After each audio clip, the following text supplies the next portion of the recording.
नमस्कार दोस्तों, रूडेंस में आपका बहुत बहुत स्वागत है। मैं इस वीडियो लता मंगेशकर की बायोग्राफी को कवर करूंगा। लता मंगेशकर का जन्म 28 सितंबर 1929 को इंदौर में हुआ था। वह बॉलीवुड के इतिहास में सबसे लोकप्रिय पार्श्व गायिका बन गई। उन्होंने नरगिस से लेकर प्रीति जिंटा तक की अभिनेत्रियों के लिए 50 से अधिक वर्षों तक गाया है। साथ ही सभी सभी प्रकार के एल्बम, गज़ल, पॉप आदि रिकॉर्ड किए हैं। 1991 के संस्करण तक। अब जब उनकी प्रविष्टि गायब हो गई, गिनीज बुक ऑफ रिकॉर्ड्स ने उन्हें 1948-1987 के बीच 20 भारतीय भाषाओं में रिकॉर्ड किए गए 30,000 से कम एकल, युगल और कोरस समर्थित गीतों के साथ दुनिया में सबसे अधिक रिकॉर्ड किए गए लता कलाकार के रूप में सूचीबद्ध किया। आज वह संख्या 40,000 तक पहुंच गई। वह दीनानाथ मंगेशकर की बेटी पैदा हुई थी। एक थिएटर कंपनी के मालिक और अपने आप में एक प्रतिष्ठित शास्त्रीय गायक। उन्होंने 5 साल की उम्र से लता को गायन की शिक्षा देना शुरू कर दिया था और उन्होंने प्रसिद्ध गायकों अमन अली खान साहब और अमानत खान के साथ भी अध्ययन किया। छोटी उम्र में भी उसने एक ईश्वर प्रदत्त संगीत उपहार प्रदर्शित किया और पहली बार मुखर अभ्यास में महारत हासिल की।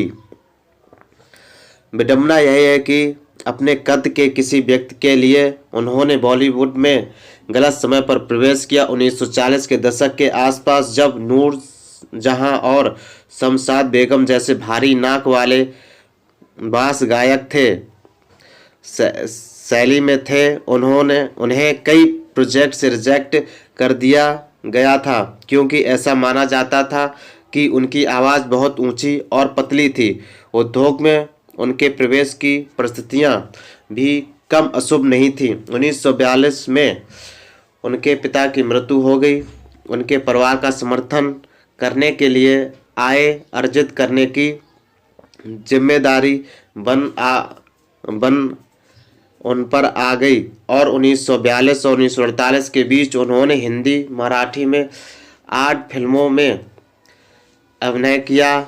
आर्थिक कठिनाइयों का ध्यान रखे और उन्होंने मराठी फिल्म किटी हसाल 1942 में एक पार्श्व गायिका के रूप में अपनी शुरुआत की, लेकिन विडंबना यह है कि गीत को संपादित किया गया था।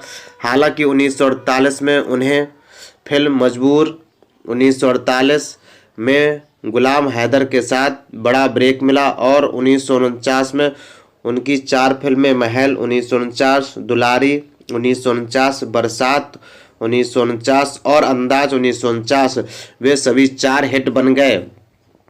उनके गाने पर ऊंचाई तक पहुंच गए तो उस समय तक अनदेखी लोकप्रियता थी।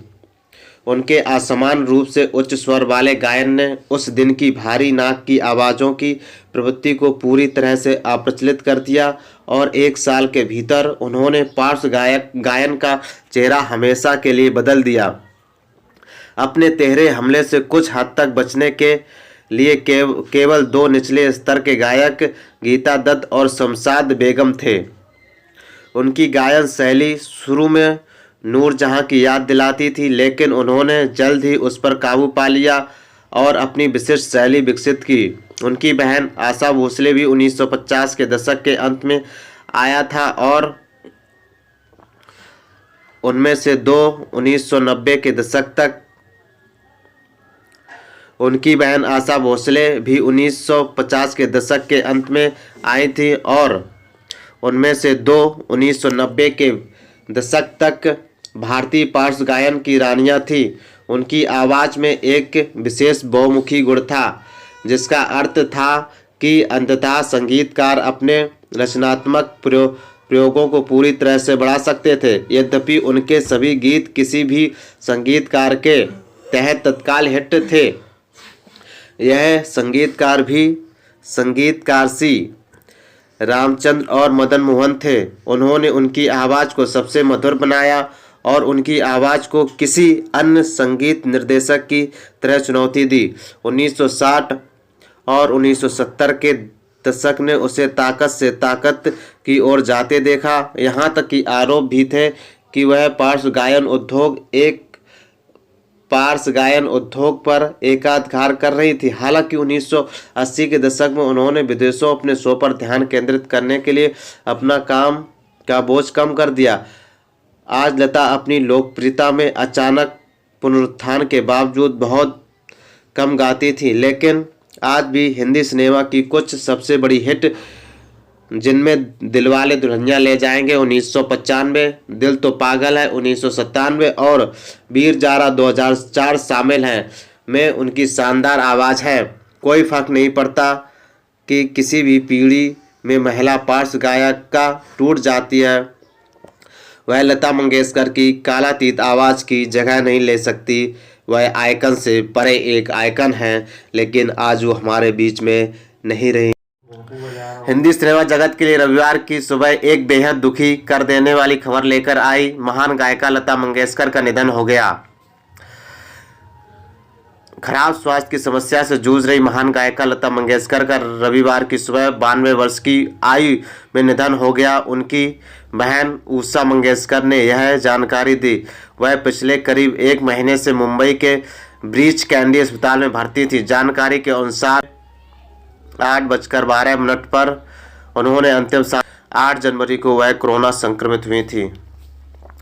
केंद्रीय मंत्री नितिन गडकरी ने लता मंगेशकर निधन पर शोक व्यक्त किया है। नितिन गडकरी ने एक ट्वीट में लिखा कि देश की शान और संगीत जगत की सिरमौर स्वर कोकिला भारत रत्न लता मंगेशकर का निधन बहुत ही दुखद। प्रधानमंत्री ने कहा, मैं अपना दुख शब्दों में व्यक्त नहीं कर सकता। दयालु और स्नेही लता दीदी हमें छोड़कर चली गई। अपने लगभग 78 साल के करियर में करीब 25,000 गीतों को अपनी आवाज़ देने वाली लता मंगेशकर को कई पुरस्कार और सम्मानों से नवाजा गया था। 3 बार उन्होंने राष्ट्रीय अवार्ड को अपने नाम किया था। अपनी मधुर आवाज़ से लोगों को मोह लेने वाली लता मंगेशकर को प्रतिष्ठित भारत रत्न और दादा साहब फाल्के अवार्ड से भी सम्मानित किया गया था। एक वादा जिसकी वजह से नहीं हुई शादी। कहते हैं लता मंगेशकर, ये प्रेम कहानी अभी पूरी नहीं हो पाई, शायद इसीलिए लता ने आज तक शादी नहीं की। लता मंगेशकर को डूंगरपुर राजघराने के महाराजा राज सिंह से लता मंगेशकर बेहद प्यार करती थी। ये महाराजा लता के भाई हृदयनाथ मंगेशकर के दोस्त भी थे। कहा जाता है कि राज सिंह ने अपने माता पिता से वादा किया था कि वो किसी भी आम घर की लड़की को उनके घराने की बहू नहीं बनाएंगे। राज ने यह वादा मरते दम तक निभाया।